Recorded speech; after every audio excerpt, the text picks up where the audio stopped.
This morning and this evening, we're going to talk about a philosophy, if you will, of what kingdom business looks like. And I'm not going to tell you how to do it today, but I'm going to tell you what I think it looks like when you do it. Business's mission is overwhelming.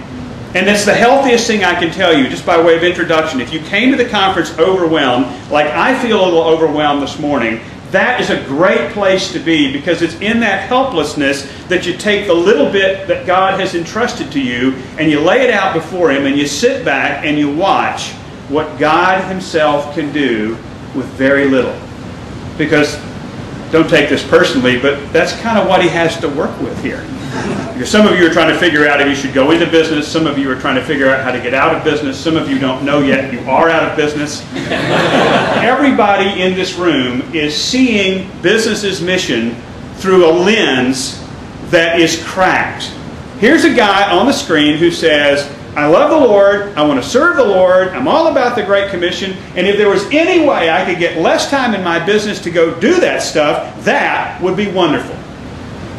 I'm going to tell you that if any version of that thought is in your paradigm, that is your enemy in understanding what business is really all about. And if somebody makes a claim, ask yourself, if I lived that to an extreme, what would it look like?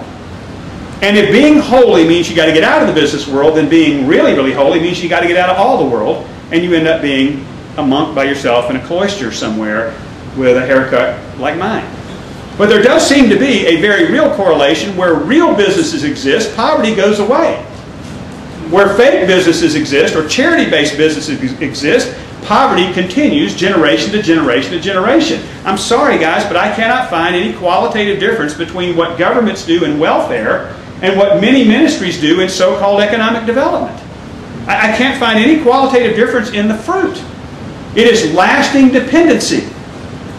And that's not a biblical concept. The purpose of enterprise is to create wealth. It's then what you do with that wealth that is the test of your discipleship.